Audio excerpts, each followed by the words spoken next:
Assalamualaikum warahmatullahi wabarakatuh. Perkenalkan, nama saya Irsyad Fauzi dari Fakultas Ilmu Pendidikan, Program Studi Pendidikan Bahasa dan Sastra Indonesia. Saya berasal dari Mojokerto. Ya, Mojokerto, kota onde-onde. Onde-onde sudah bertahun-tahun menjadi ikon dari kota Mojokerto. Onde-onde sendiri dulunya berasal dari negeri Tiongkok. Onde-onde pertama dibuat pada zaman dinasti Zhou. Onde-onde masuk ke Indonesia melalui perdagangan.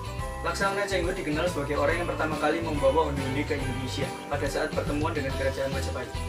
Laksamana Chengho adalah seorang laksamana dari dinasti Ming. Sejak saat itu, onde-onde sudah menjadi ikon dari Kerajaan Majapahit yang kini kita kenal sebagai Mojokerto. Onde-onde adalah sebuah makanan yang terbuat dari tepung beras yang ditaburi wijen dan isinya terbuat dari kacang hijau. Onde-onde dapat dijumpai di pasar tradisional Mojokerto dengan kisaran harga sekitar 2.000 sampai 3.000 rupiah per biji. Untuk rasanya, mari kita coba terlebih dahulu.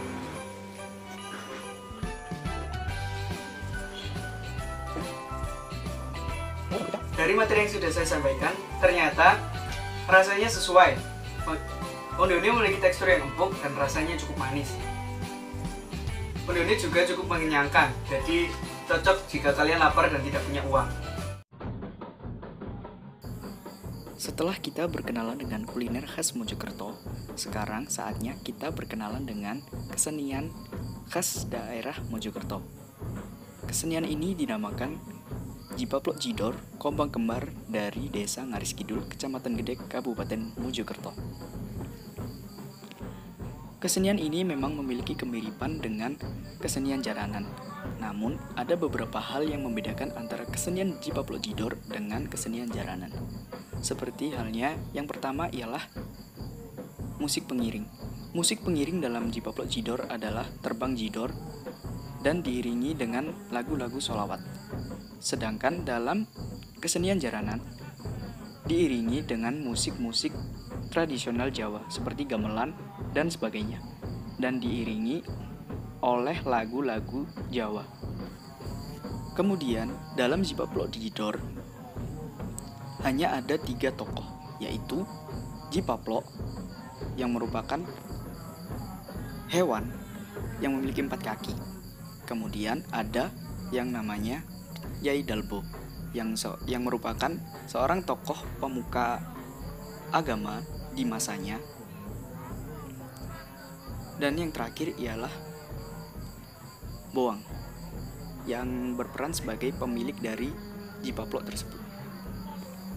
Sedangkan dalam kesenian jaranan ada banyak tokohnya, seperti ada jaran, kemudian ada yang namanya celeng, ada juga yang namanya barong, ada yang namanya ganong, dan lain sebagainya, yang artinya memiliki banyak tokoh. Sedangkan dalam kesenian Jipaplok Jidor hanya ketiga tokoh itu saja.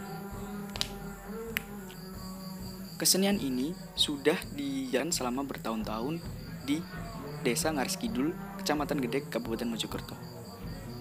Biasanya ditampilkan dalam acara pernikahan, acara khitan, dan acara-acara lainnya.